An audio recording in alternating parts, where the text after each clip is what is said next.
খাঁটি ইমানদার হয়ে মৃত্যুবরণের জন্য কি কি প্রস্তুতি নিতে হবে? খাঁটি ইমানদার হয়ে মারা যাওয়ার জন্য কি প্রস্তুতি নিতে হবে? এটার উপরে একটা আলোচনা আছে, কোথায় জানি আমি লিখ করছিলাম।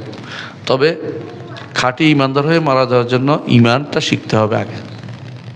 যত বেশি আপনি ইমানের বিষয়গুলো জানবেন, আর কানুল ইমানগুলো জানবেন, শরাবুল ইমান জানবেন, ইমানের শরাব আছে, ইমানের শাখা প্রশাখা অনেক আছে, এগুলি যত জানবেন ততই আপনি ইনশাআল্লাহ আপনি ইমানদারের মধ্যে। কারণ আপনার কাছে তখন একটা ছুটে গেলে বলবেন যে আমার ইমানের অংশ ছুটে গেছে, আপনার তখন দরদ হবে।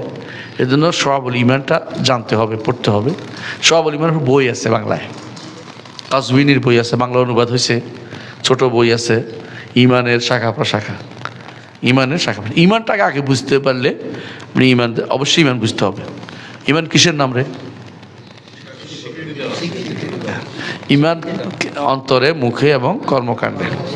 অন্তরে, মুখে এবং কর্মকাণ্ডে। অন্তরে কয়টা? দুইটা। মুখে কয়টা? দুইটা।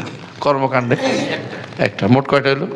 পাঁচটা। এইগুলো যদি কোনো কেউ বুঝতে পারেন দেখবেন আপনার জীবন পুরোটা ইমানের উপর চলতেছে। আপনি এখানে বসছেন তো এটা তো ইমানের অংশ। ইমানের অংশ না? ইমান অংশ না এটা? এটা অংশ। এই জন্য এই খাঁটি ইমানদার মৃত্যুবরণ ইমান কি আগে শিখতে হবে, ইমানের শাখা ভাষাগুলো জানতে হবে। দেখবেন যে ইনশাআল্লাহ খাঁটি ইমানদার, আল্লাহ তাআলার কাছে তৌফিক কামনা করতে হবে, ইনশাআল্লাহ ইমানের উপর যেতে পারবে।